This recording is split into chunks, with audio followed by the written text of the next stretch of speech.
¿Cómo estamos? Pues vamos a hablar de un evento muy importante para México. En este año 2021 se cumplen 500 años de esa resistencia que tuvo el pueblo mexicano hacia esa invasión y esa conquista que hicieron los españoles.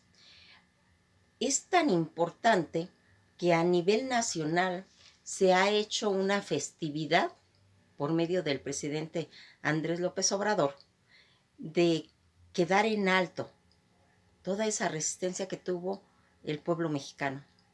Se hizo colocar una maqueta gigante del pueblo, del templo mayor de los aztecas en el Zócalo de la Ciudad de México, en las cuales se hicieron todo una exhibición de los dioses principales como Quetzalcóatl en cosas luminosas que adornaron todo el Zócalo con un evento de danzantes, con un evento de presentación y exaltación hacia esa grandeza de, de esta resistencia que ha tenido el pueblo mexicano. Pues aquí vamos a ir mencionando estos 500 años de resistencia indígena. Es importante que nosotros lo estemos mencionando porque la conquista española tuvo pues en esa, en esa época muchas situaciones en las que quedaron marcadas qué fue lo que pasó en esa época, todos esos trabajos que yo les he dicho de adornos e instalaciones en la construcción de la maqueta monumental del Güey Toacali, en la plancha del Zócalo capitalino, todo eso hace una cosa para recordarnos la grandeza de este pueblo.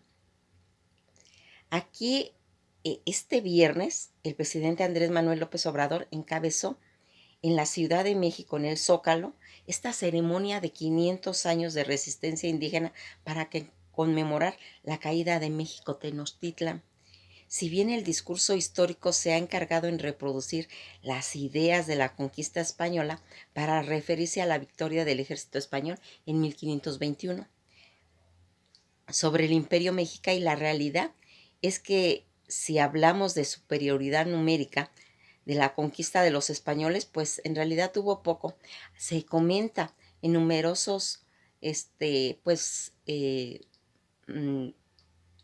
libros donde hablan de la cantidad de hombres que participaron en eso. Se dice que Hernán Cortés varía, o sea, van a variar en varias crónicas y relatos, y sin embargo siempre oscila entre 400 y 550. Dijo Francisco López Gamarra, hablando de 550 hombres, mientras que los autores como Helio MacEvan y López Luján redujeron a esa cifra a 450, pero hay otros, como las de Bernal Díaz del Castillo, que apuntan que eran 508 soldados, más de un centenar de marineros. De acuerdo con Bertrand Gruber, el contingente consistía en 11 naves, 518 infantes, 16 jinetes, 110 marineros, alrededor de 200 indios de Cuba y así como africanos auxiliares de la tropa española que se sumaron, llegaron a 850.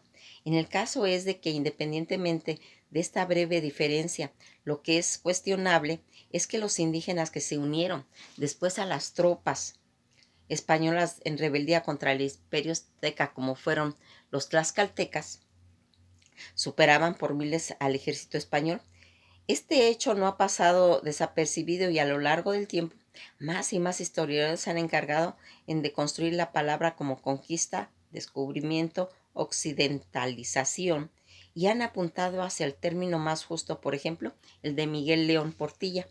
Fue el primero en acuñar esta expresión, encuentro de dos mundos, para evitar el uso de la palabra descubrimiento en referencia al 12 de octubre de 1492, que se podría confundir con el de Cristóbal Colón.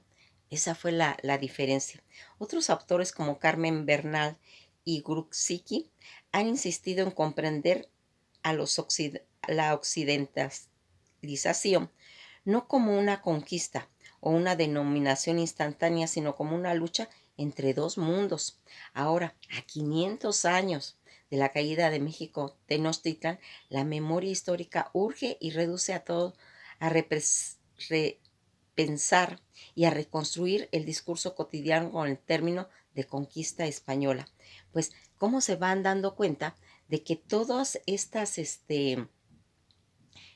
expresiones que se hacen, pues era interesante porque aquí pasaron muchas cosas? Miren, aquí cuando Hernán Cortés, él estaba en Cuba, él era casado, estaba ahí en Cuba, y él estaba casado con una de las hermanas del gobernador de Cuba. Cuando él empieza a hacer todo el gestionamiento para venirse a México, él se viene, ¿sí? Pero sin permiso de de Diego Velázquez, que era el gobernador de Cuba, que era su suegro, creo que era su suegro o su cuñado, no estoy cierto en esto, disculpen, pero mm, Diego Velázquez aquí tiene ese pendiente porque Hernán Cortés se lanza a esa conquista con las naves, y tiempo posterior, después de la conquista, va a mandar a traer a Hernán Cortés, y ahí es donde va a dejar a su primo, Pedro de Alvarado, que va a confundir unas guerras floridas como una que la gente se está subverbando, como que hay una conspiración para empezar un movimiento, y Pedro de Alvarado lo va a confundir, y ahí es cuando va a salir la frase de la noche triste, porque allí es donde, cuando regresa Hernán Cortés, ve que se hizo nuevamente una batalla al entrar estos conquistadores, y aquí es cuando van a quemar las naves y Hernán Cortés va a llorar en el árbol de la noche triste. Todos estos pasajes que se van a ir contando a través de la historia van haciendo como ese imaginativo, cómo era posible que un pueblo que tenía tanta gente se viera invadido por eso. Aquí tuvo que ver mucho la religión, porque en los códices decía que iba a regresar su Dios. Y recordarán que yo les dije que cuando vimos a Yonde, ese espejo mágico que tenía Moctezuma, él ve las naves que se van acercando y los confunde con, pues, sus dioses.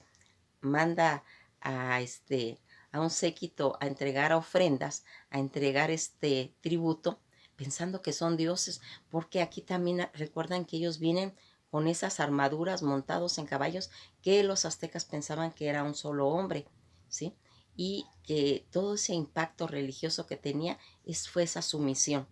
Pero también aquí tuvo mucho que ver las enfermedades, porque ellos trajeron la viruela, ¿sí? Y entonces empiezan a contaminar todo ese pueblo azteca y a disminuirse. Entonces, si vamos estudiando bien toda esa invasión, toda esa conquista, vamos a ver que está plasmado de muchos eventos que están paralelos, que están en eso, aparte de que aquí habían esos pueblos que tenían esa inconformidad porque se rendía tributo a los aztecas. Entonces, los demás pueblos se aliaron a esos españoles, donde les dieron una forma tanto de comunicarse por medio de la lengua, ¿sí?